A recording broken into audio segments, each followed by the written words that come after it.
Hindi to English translation के आज की इस वीडियो में हम इस सेंटेंस की इंग्लिश जानेंगे। दादाजी कहानी सुनाते हैं।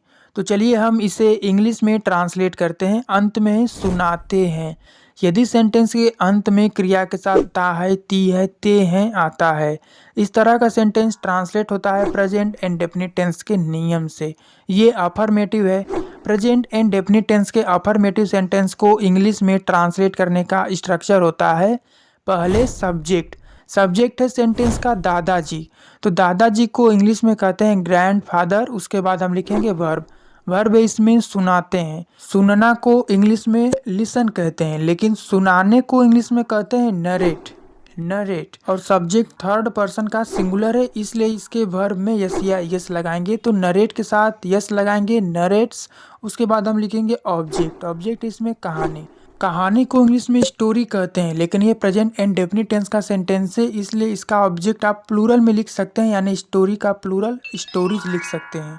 दादाजी कहानी सुनाते हैं कि इंग्लिश ग्रैंडफादर नरेट्स स्टोरीज, या फिर दादाजी एक कहानी सुनाते हैं। यहाँ पर एक इंडिकेट किया गया है, तो आप इसे लिखेंगे ग्रैंडफादर नरेट्स अ स्टोरी। या फिर किसी स्पेसिफिक स्टोरी की बात है तो आप आर्टिकल ए के अलावा द भी लगा सकते हैं, द स्टोरी।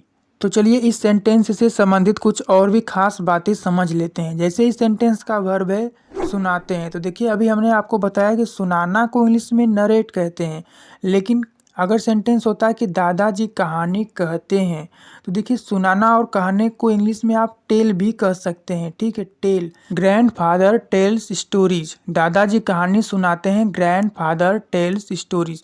लेकिन टेल का प्रयोग ऐसे में किया जाता है जब किसी बात को संक्षेप में बताया जाता है, किसी बात को कहा जाता है। तो इसलिए अगर आप स्टोरी के लिए सुनाना के इंग्लिश लिख रहे हैं तो नरेट सबसे अच्छा है। लेकिन आप वर्ब टेल भी लिखते हैं तो वो भी सेंटेंस सही है, उसका भी मतलब वही होता है। इसके अलावा यहाँ पे ऑब्जेक्ट की बात करते हैं, जैसे कहानी है, और कहानी को इंग्लिश में टेल भी कहते हैं। देखिए एक टेल होता है वर्ब के रूप में, जिसका मतलब होता है कहना या सुनाना, और एक टेल होता है TALE, इसका मतलब होता है कहानी, कथा। ठीक है, तो अगर आप चाहें तो टेल का भी प्रयोग कर सकते हैं, जैसे ग्रैंडफादर नरेट्स टेल्स।